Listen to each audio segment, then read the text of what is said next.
Joining us right now is former Speaker of the House, Fox News contributor Newt Gingrich. Mr. Speaker, good to see you. Thanks so much for joining us. Well, it's good to be with you always. It's always great to see you. Let's talk about the possibility. I mean, we're talking about a continuing resolution for 2 weeks. I mean, do you think Democrats actually go through with shutting the government down? How do you think this next couple of weeks play out? Well, first of all, I think they probably will get some kind of 2-week extension, and then we'll be back arguing about this in 2 more weeks. But the Democrats are faced with, I think, a problem they haven't understood. I helped shut the government down in the 90s in a huge fight, which led ultimately to welfare reform and the only balanced budgets in your lifetime. But it was very thought through, and we knew what we were doing.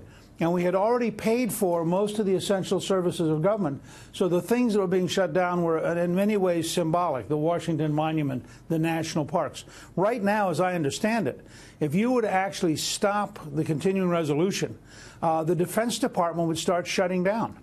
Now, how could anybody in the middle of a war in Afghanistan, problems in Iraq, conflict in Syria, and North Korea, how could anybody suggest that you're going to cut off funding for defense? So my advice to Democrats would be, the first thing they ought to do is agree to a year-long agreement on every essential service, because the country will not tolerate starting to unlock the defense system. It's enormously dangerous. I think that's what the president was referring to. Yeah. Second, I don't think the Democrats are going to get much out of President Trump. He proved again yesterday in his recognition of Jerusalem that he is a very tough guy. He is very prepared to take positions that people are rattled by.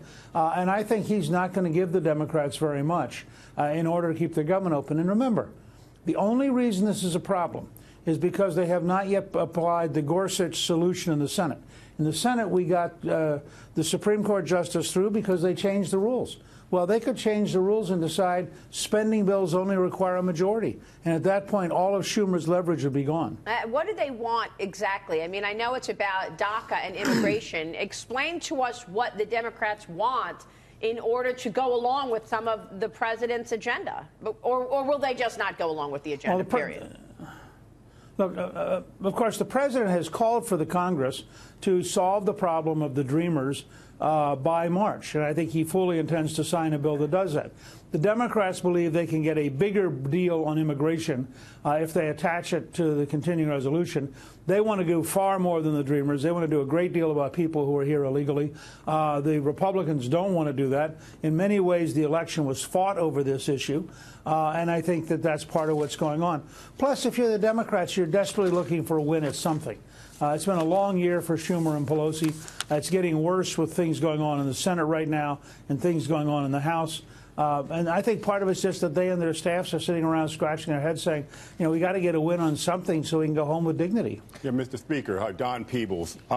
This reminds me. Hey, Don. How are you? This reminds me of when you were you engaged in the contract with America and you challenged the Republicans in the Congress, in the House, to reinvent themselves and to invigorate the party. You eliminated the seniority system, which attracted new, young, dynamic members to run for office. And what you have is now an innovative party on the Republican side, which gave rise to John Kasich. As you recall, he was the budget chair when you were Speaker. It put Paul Ryan on track to ultimately become Speaker.